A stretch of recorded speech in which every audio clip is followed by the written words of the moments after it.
This is an interview with Jessica Baker, a top-rated real estate agent in Maui with Compass.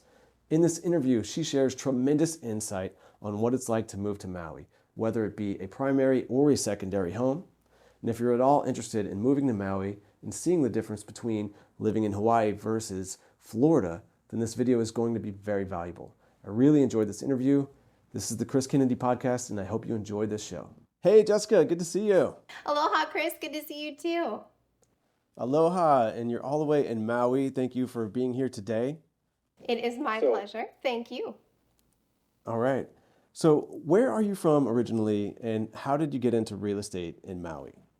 That is a very interesting story. I'm from Michigan originally, and kind of my whole life, I had always been interested in the ocean. I used to say, when I grow up, I'm going to swim with dolphins in Hawaii. And just as a fluke, when I was a year out of college, I moved here after being on vacation here only once. I just felt like this is my place. This is where I'm supposed to be. Then for years, I was working in fine art sales and found myself getting more and more interested in the homes that I was putting art into. And real estate just seemed like a natural progression. So that was over 12 years ago now. Wow, that's amazing. And what part of Maui do you mostly work in, or do you cover the entire island? Yeah, I cover the entire island actually. I live on the west side, the Lahaina side of the island. I've been here for 17 years now, but I have a very well-stocked car and I go all over for my real estate business. Can you share how far a drive it is from one side of the island to the other? Yeah, with Maui, if you're going to go end to end, if you're going to go from the northern part of West Maui, where I live, all the way out to the east side in Hana, you're looking at about a 4.5 hour drive if you do it straight with no stops. Maui is actually only 50 some miles end to end. It's just all of the windy roads that take a little longer to navigate. And how did you choose Maui over other islands in Hawaii? This was really the first place I had ever been in Hawaii. And just from the first couple days that I was here on vacation, my parents were like, this is pretty neat. You should move here. It's like, yeah, I should move here. And it just sunk in and it all fell into place. I'm a big believer when someone is moving here, they're going to know right away if Maui is a good fit, the island's going to welcome them with open arms, or they're going to get chewed up and spit out. And they're gone really fast. So for me, it just felt right and I went with my gut instinct. Wow, that sounds really neat. I'd like to hear more on what might be some influential factors for people to be chewed up and spit out later in this talk. But can you share now what type of influential factors influence other people relocating to Maui to choose Maui over other parts of Hawaii? Yeah, here on Maui, we're sort of like the Goldilocks Island. We have a lot of activity and things going on. Like we have Costco and Target, which are invaluable when you're here as a resident. But we're not full of so many people and freeways like the island of Oahu. So for a lot of people, they feel like Maui is a perfect fit of both recreation and amenities. And you still have an overall slower paced lifestyle. What areas are considered to be premier places to live in Maui? Anywhere, really. Yeah, Anywhere. every part of the island has its own unique draw.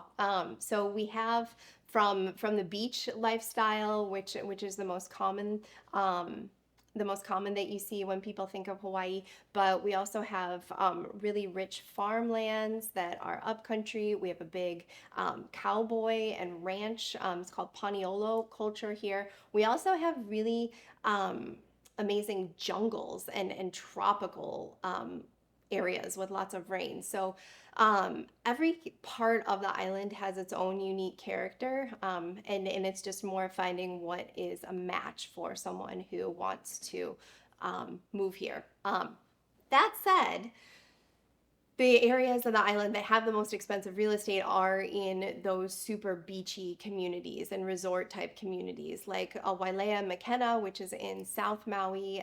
That overall has the most expensive real estate on the island for the last couple years. Other islands and of all of the islands are well known for luxury real estate. Again, all of them have a lot of celebrities on each of the islands. The North Shore of Kauai is very exclusive. Mark Zuckerberg, lots of celebrities have homes there.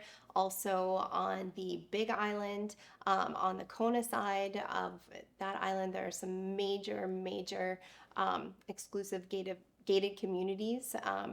And then Oahu has its areas too. There's just a lot more people densely packed in on those islands. So each island has its own luxury areas. Are there like different areas for different lifestyles in Maui beyond like the typical vacation or beach surf lifestyle?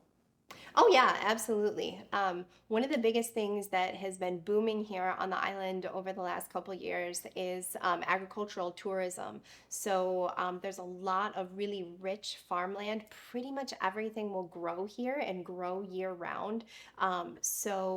We are getting a lot more farmers here. A lot more people are paying attention to farm to table dining, growing their own food. So that's one of the biggest up and coming lifestyle changes here in Hawaii. Do you have a favorite farm to table restaurant that you currently love? I do. I really like upcountry in Kula is the area I'm referring to. There are Maui bees. So it is, they make honey, but then they also are having some chef's table dinners. They're having breakfast and brunch on site. And then there's a lot of other little pop-up places as well. You just kind of have to catch them Neat. at the right moment. How many people actually live in Maui full time or in general? And how does that compare to the other islands? Maui right now has a little over 160,000 people on the island. It's hard to gauge that when you're driving around on the roads, when you're going out to dinner, because we also sometimes have that many visitors that are also on island at the same time. But permanent residents, according to the census, we have about 160,000. We're actually the third largest in population now. We were the second largest for a long time, but Oahu has almost a million people, a million full-time residents. So that's why when people talk about Oahu being much busier than the other islands, it's overwhelmingly busier with all the people there. Wow, is there like a downtown of Maui? Not really, no. Each part of the island has some sort of town, and I use that word loosely. Um, all of our main like big box stores, like the Target, like the Costco, like I mentioned, some furniture stores, those are in central Maui near the airport. But there are a couple of historic towns, like Lahaina on the west side is an historic whaling town from the 1800s. There's Paia on the North Shore, Cowboy Town in Makawao. So each place has its own character, but sometimes the town isn't much besides just a few little shops and maybe a post office. Do the residents of Maui ever complain about the traffic? Like the residents of Florida always complain about the traffic, particularly people who have lived here forever. They think traffic is now just horrendous. But just for me, like I've lived in New York City and I've visited Los Angeles a ton, and people there complain about the traffic, and that traffic is much worse than it is in Florida. So I think it's relative. So what's traffic like in Maui? Oh, everybody loves to complain about traffic everywhere, and here definitely it's a hot button topic. So especially on the west side where I live, we have one road in and one road out. So if there's an accident, that road is closed for hours, and you just okay, either sit in traffic, call your friends, turn around, go to happy hour. But yeah, traffic is a big deal for people. Definitely in South Maui too, in Kihei, Wailea, McKenna, they've been doing some development over the last couple years. So traffic has been getting almost as bad down there as it has on the west side. But yeah, people are always going to complain about it, myself included. And then you just suck it up and you're grateful that you're not in a place like New York or LA that really has bad traffic. Right. It's all relative, and we're human, so we're allowed. So I'd like to ask you about the secondary home market. What, if you know this, what percentage of homeowners are second homeowners versus primary? And a ballpark figure is totally fine. If I know that's hard to figure out. Yeah, actually, thankfully, one of our title companies pulled that statistic not too long ago. In Maui County, we have a really high percentage of second homeowners. Over half of our property owners in Maui have out of state addresses. Wow, I mean, that makes sense. I wouldn't have been surprised if you told me it was a higher percentage than that. Orlando is interesting because it's one of the biggest cities in Florida, Central Florida, and it's often referenced as Orlando, but that's really just greater Orlando or greater Central Florida. There's many towns within greater Central Florida and cities, but only one part of Central Florida is zoned for like short-term rentals, and that area is like I would guess to say 85% or 75 to 85% just second home or vacation homeowners, where the rest of Orlando is probably like 85% primary homeowners. A lot of people don't know that about Orlando. And is it different on any other islands? I think Maui has the highest number of second homeowners as well as a percentage as compared to other islands. I would have to double check with that title company and see how the statistics compare from the other islands. But at least they said Maui was the highest percentage. Do investors ever buy short-term rental homes for the sake of just getting passive income and not for their own personal use in Maui or any of the islands? Here in Maui, it's they're very few and far between where someone can find that unicorn that is going to give them a regular check every month or more a return on an annual basis. I always tell people who are interested in investing in a short-term rental property here that they're more investing in their happiness and personal enjoyment for the property. And the real play is holding on to that property for a long period of time. So if you look back historically, there were people who were buying condos in the 90s for $100,000, and now they're worth over 2 million. So the kind of the longer you can hold it, eventually the scales are going to tip where that income is in your favor, and you start getting a return. But mostly the play is holding it for at least a decade and enjoying it while you're doing so. Right. So if somebody gets to use it for themselves, there's that emotional gain that you gain from that or benefit from a nice home in Hawaii or Maui. Yeah, pretty much Um, a best case scenario now with how much prices have gone up over the last couple of years, and also as interest rates have gone up. Yes, nightly rates of short-term rentals have increased too, just not at the same rate. So a best case scenario is if you can find a way to make that break even, or at least have that mhm. rental income as an added bonus to cover some of your ownership expenses. Sure, sure. I always speak to my clients who are looking for investments in similar manners, and I kind of put them in two different groups. If someone's looking for just income, that's one type of client. But if someone's looking for a property to enjoy and use some of the year, it's not always about the numbers. It's about what type of experience they want out of their vacation home. And there's a little bit of something for everything here in Florida, not just in Orlando, but all over. Uh, Are there any restricted areas for short-term rentals in Maui? Oh, great question.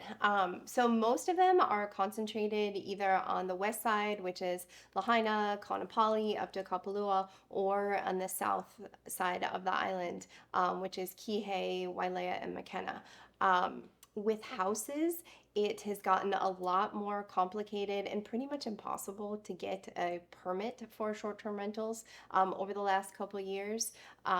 You actually have to own a property for 5 years before you're even eligible to apply for a permit, and the permits are not transferable upon a sale.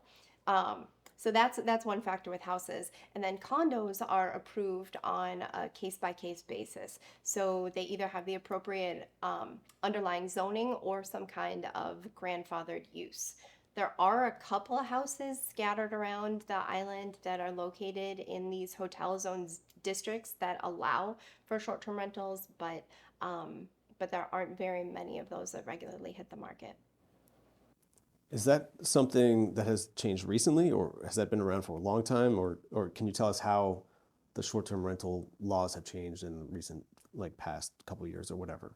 Yeah, well, historically, Maui County has had the strictest short-term rental laws of any of the islands. Oahu is going through some growing pains in the last year or two, and we're like, well, hey, we've been like this all along, suck it up. But here in Maui, it gradually has gotten more strict.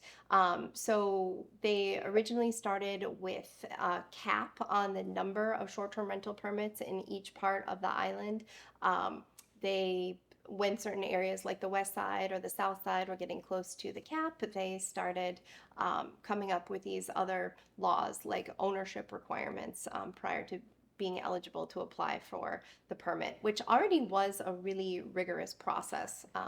Like you have to notify all of your neighbors within a 500-foot radius of your home that you're planning on applying to, and they have an opportunity to give testimony. So it has gotten stricter over the last couple years. Mostly as our county council really tries to find ways to create more affordable housing for residents, long-term housing for residents. Right. It is a serious factor, sure. Attacking short-term rentals existing isn't necessarily the answer. We do need more development in that area and expediting some both workforce rentals and workforce homes for purchase. And they're starting to do that over the last year or two, but it's still going to be quite a bit of time before we could catch up and meet the housing needs of the population that lives and works here full time. Wow, that's interesting. How would someone alert 500 neighbors? Is there a specific method that the county requires them to go through? Like, do they send them a mailer, or how is it? Yeah, you have to write a letter and then send it out to everyone. And then there are certain time periods that they'll have to be able to give testimony. You also have to post a giant sign outside of your property for, again, a certain period of time, just to make sure that everybody driving by knows what your plans are. Are there any new exciting developments, commercial or big residential projects happening in Maui? Like I mentioned, most of our new development that's getting approved these days is focused on the workforce housing. So we have a couple on the west side that are long-term rentals first, which is really interesting instead of purchase properties. And then there's another in central Maui. In an area called Waikapu that is a combination of long-term rentals and affordable houses for purchase. Most of our development otherwise is in the luxury sector and ultra luxury sector. So that's in like the 3 to 5 million price range, and then 10 million and up. And then those developments are down in South Maui in the Wailea McKenna area. Nice. Since you brought up price points, can you share what somebody looking to buy a home in Maui might be able to find in different price ranges? Let's say under 500,000 or 500,000, 1 million, and let's say 2 to 3 million. Sure. 500,000 right now is really not going to get you much. Which is really sad. There are condos available. Probably not a condo that is approved for short-term rentals, but could find something comfortable enough, maybe a 1 bedroom, 1 bath, without an ocean view, and like I said, without the ability to do short-term rentals. When you go up to 1 million, you have a little bit more flexibility. There are some smaller houses that are available island-wide in that price range, as well as very nice condos where you can't do the short-term rentals, and some pretty good condos where you can. Really, when you get in the 2 to 3 million range, that's where you start having a lot more possibilities pop up. So larger agricultural estates, and then homes, single family homes in resort type areas like the one I am sitting in right now in Kaanapali. And then also a lot more flexibility with condos for short-term rentals. This looks like a neat house. This is your new listing, right? Can you tell us about it? Sure. Yeah, so it's a little over 3,000 square feet. It's a two-story home, really large covered lanai, about 500 square feet right behind me, and incredible ocean views. We're direct west facing, so the sunsets from here are incredible year round. I got to see the pictures. It looks amazing. How often are people relocating out of Maui or relocating in Maui, and where are they coming from? That's a great question. We do have a lot of relocation here, ebb and flow, over the last couple of years, especially starting towards the end of 2020. We had a big influx of buyers in the tech sector moving to Maui, a lot from hubs like San Francisco, Palo Alto, that area, just because they had the flexibility to be able to work from home, and who wouldn't want to be in Maui as opposed to a big city. So we still have a flow coming in of tech buyers, not as many as we had, say, in 2020 and 2021. We also have a lot of people who are relocating for better weather and to have more space, mostly to be able to spend more time outside than other areas where they're living right now. So, again, California is one of our biggest feeder markets anywhere in the state. Also, a lot of people come from Washington, but then it's also fun to see people who come from Florida sometimes for even more outdoor water oriented recreation, or Chicago in the Midwest, Denver. Um, and then on the other side of that, when people are leaving Maui, it's always happened that just every few years there will be a big overhaul of people. Mostly people are moving for family reasons, to be closer to parents, to be closer to grandkids, because they had kids and want to be surrounded by more of their family. That's one of the biggest driving factors besides job changes that makes people leave. For real estate trends here in Florida, when interest rates went up back in the beginning of 2022, then we started seeing a decrease in activity, and it's been down about 25% in terms of how much turnover we're having, how many people are listing their homes. It's all down about 25%. However, that's kept inventory tight, and prices have remained steady and even ticked up slightly on average over the whole state. Have you noticed anything similar in Maui or Hawaii? And if it's different, can you explain that? Yeah, just overall with our market, it has slowed down, but it's still moving very steadily. Instead of having a frenzy of people buying here, whether it is for a primary residence, a second home, or for a vacation rental for part-time use, and now it's more of a steady flow. So overall inventory is down massively in all sectors. 30 some percent for homes, and then over 50% for condos, even from the same time last year when things were already starting to slow down. But we still have a really high percentage of people who are purchasing cash. Over 50% of all sales so far this year have been cash transactions. So people are coming here still for the lifestyle and feeling like it's a solid place to park their money. I want to geek out on real estate stuff for a second that most people probably won't care about, but in Hawaii, are there closing agents or title companies, or are you forced to use an attorney like in New York City? Here it is all with title and escrow companies. So their main job is to collect money and file paperwork properly, and they do it correctly most of the time. But sometimes in more complicated transactions, it's not uncommon for a buyer and a seller to still hire an attorney independently just to make sure all the T's are crossed and I's are dotted. I want to ask some tough questions about the nitty gritty in real estate for Maui area. Are public schools a concern for people living there? Oh yeah, like anywhere, there are more desirable schools than others. Again, it mostly depends on what kind of education parents want their kids to have.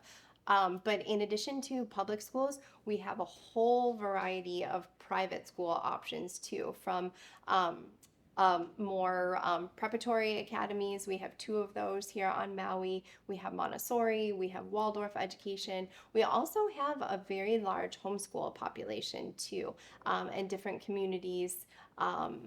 Or different parents have banded together to form their own homeschool communities and curriculum. So, really, any kind of education you want your child to have is available here on Maui. Without listing which ones, but if there are some popular private schools, do you find it's difficult for people to get into those schools or get their children into those schools? Are there wait lists, or is it just if you want to go there, it's fine and easy? Most of the schools in like the upper schools have seen increased enrollment over the last couple years, as more people have been moving to Maui, and they've been able to accommodate that desire for more students. So there is, as long as you can pay for it, or if your child is eligible for a scholarship and obtains it, then you're pretty much set to get in.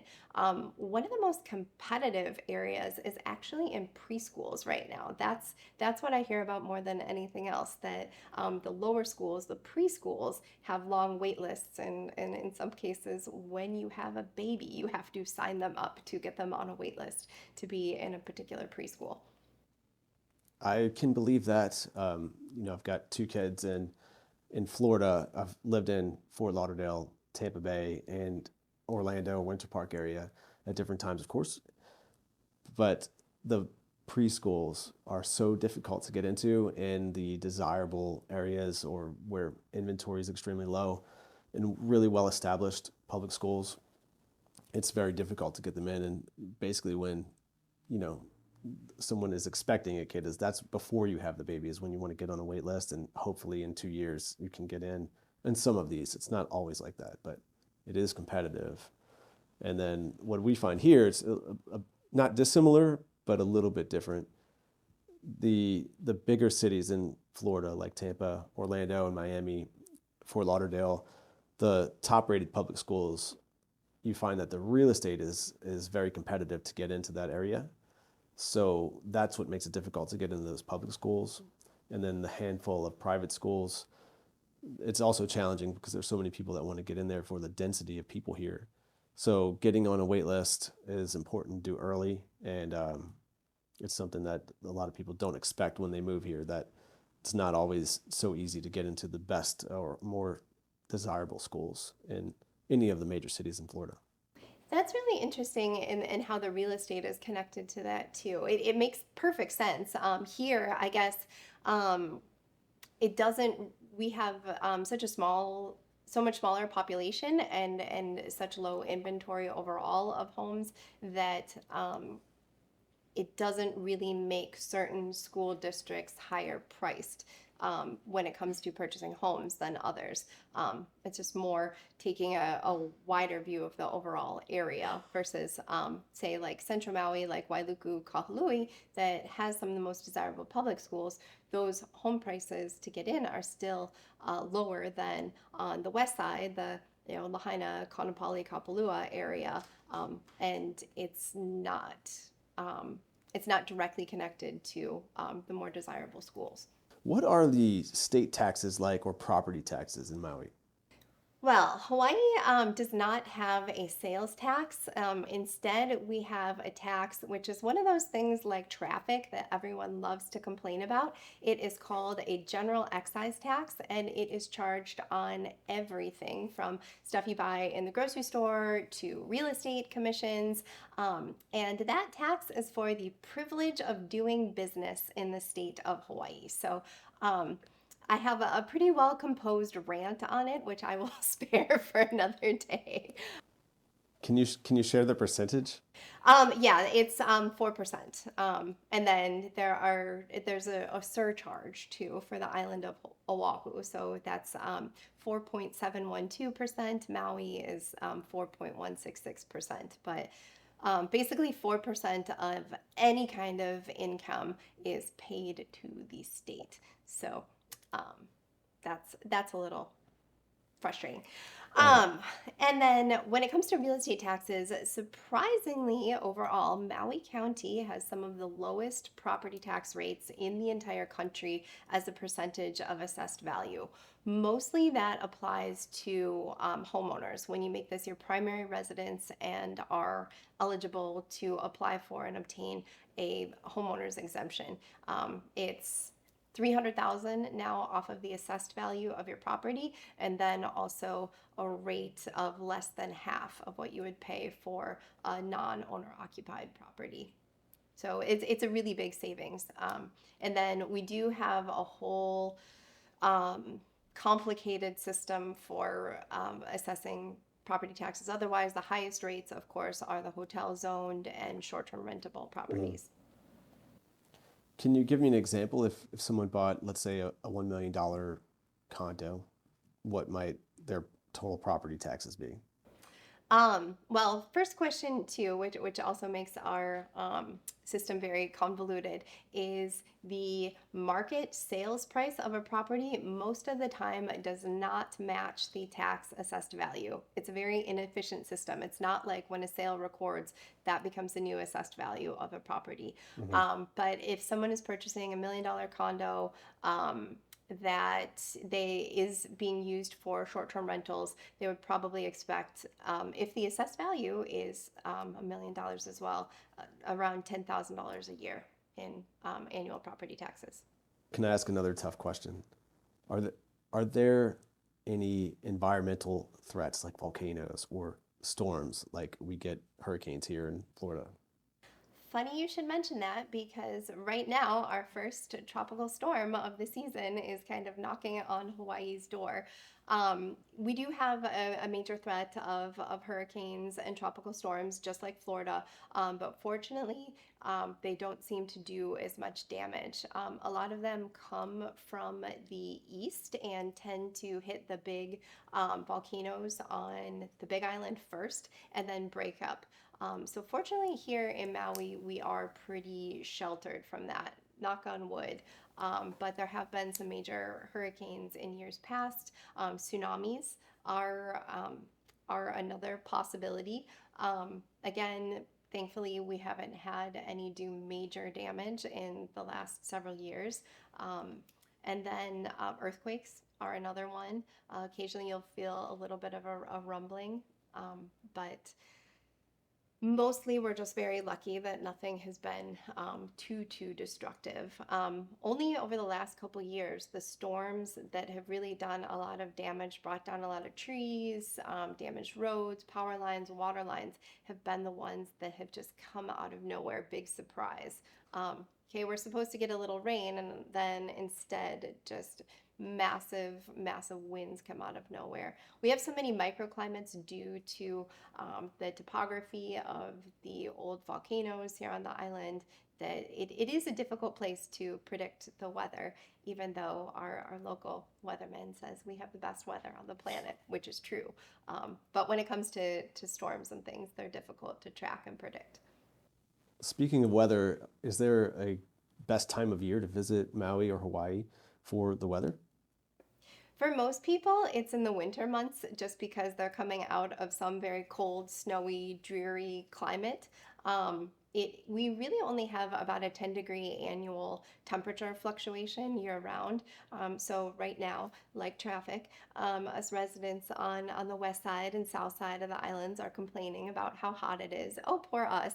But our hottest days are going to be in the high 80s, low 90s. We're not experiencing the major heat waves like in Texas or even the massive humidity that y'all get in Florida too.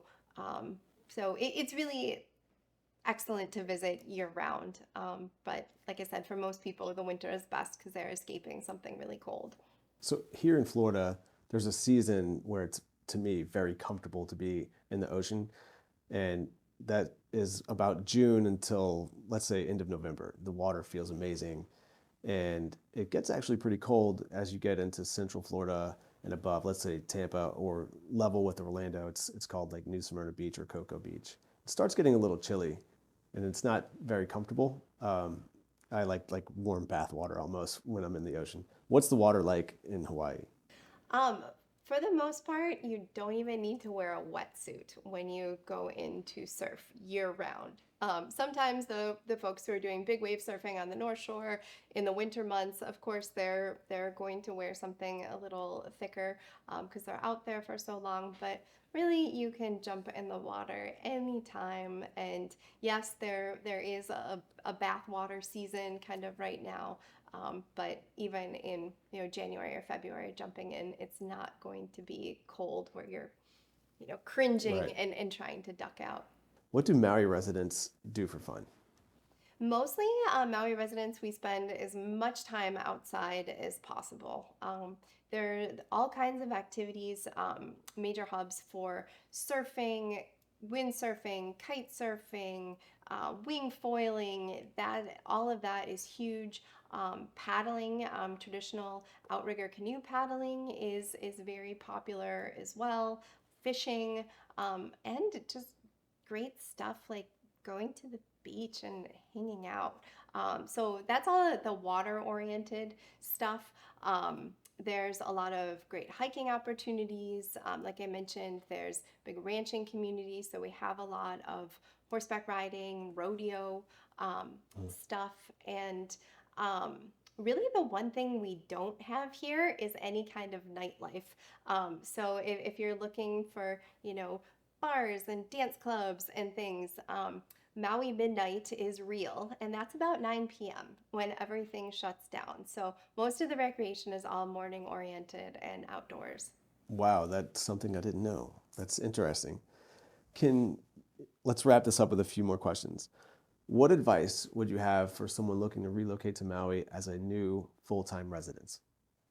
Um, I have a lot of advice, but the biggest piece of advice that I could give is just really do your research and not just looking at things online. Come to Maui, experience, feel the community, get to know people. And when you're coming here as a new resident, get involved and join different community organizations, whether that's a charity, a religious group, different activities, and get to know the people here, because that I think is the best part of Hawaii, all of the residents here and the culture.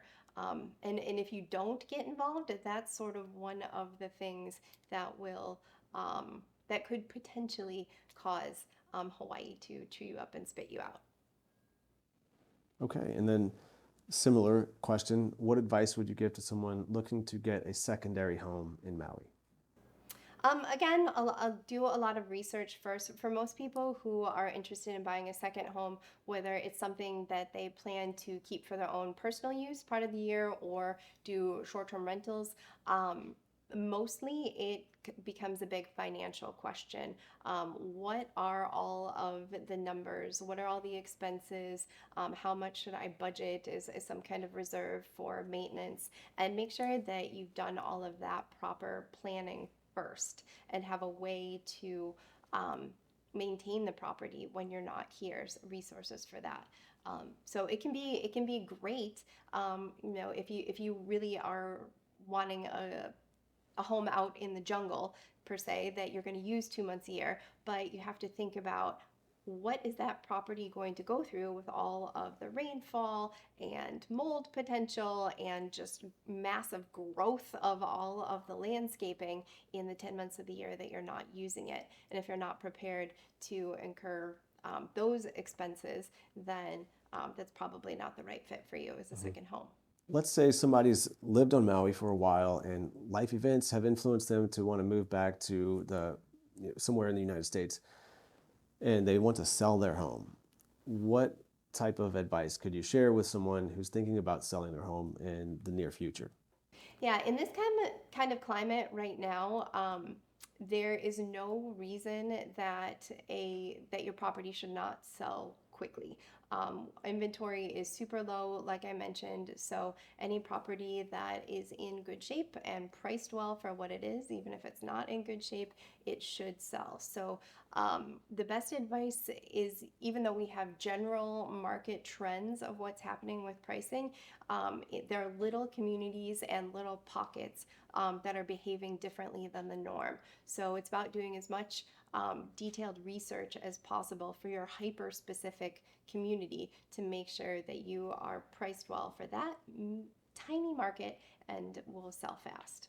That all sounds like wise advice, Jessica. This has been an amazing talk. I learned a ton. I hope any of the viewers also got a lot out of this. If anyone would like to get in touch with you to talk about real estate in Maui, how can they get in touch with you, Jessica? Best way to find me is just with jessicabakermaui.com, or my Instagram is also Jessica Baker Maui. That's another really easy way to find me. Great. And I'll make sure I have all of that in the description on the YouTube video. And thank you all for watching. Jessica, thank you for being here. Should we say aloha? We should say aloha. Thank you so much for having me. Aloha from Maui. Aloha. All right. See you next time.